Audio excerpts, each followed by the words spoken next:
சொந்தமே பல பள்ளிகளை திறந்து படிக்க வைத்தது.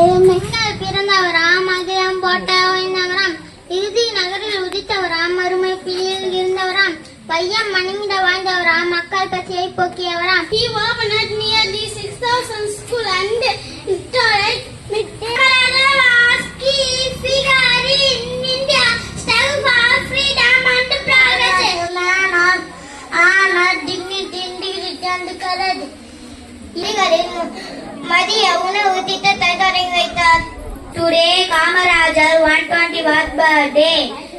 விடுதலை வீரர் திரு சத்தியமூர்த்தியின் வாரிசாக விளங்கியவர் காமராஜர். 1954ஆம் ஆண்டு அனைவரின் பேராதரவுடன் காமராஜர் தமிழ்நாட்டின் முதலமைச்சராக பதவியேற்றார். கட்டாய கல்வி, இலவச மதிய உணவு திட்டம் என பல திட்டங்களை உருவாக்கி வைத்தார். தமிழ்நாட்டின் தங்கமே, ஏழைகளின் சொந்தமே, பல கட்டி விவசாயம் காத்தாய், நீங்க நித்தம் ஒரு தலைவர் என்றும் நீயே எங்கள் முதல்வர்.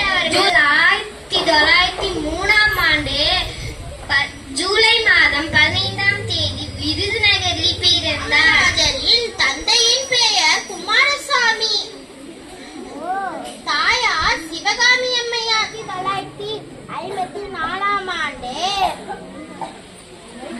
அனைவரின் பேராதரவுடன் காமராஜர் தமிழ்நாட்டின் முதலமைச்சராக பதவியேற்றார். மதிய உணவு சாப்பிடுறியா? அது எங்கிருந்து வருவாங்க? ஆயாமா போடுறாங்க, நான் சாப்பிடுறேன். நீ இலவசமா ஸ்கூல் படிக்கிறியா? அது எப்படி? கவர்மெண்ட் இலவசமா எல்லாம் தருது, நான் வந்து ஸ்கூல்ல படிக்கிறேன். அது எல்லாத்துக்கும் காரணம் காமராஜர், தெரியுமா?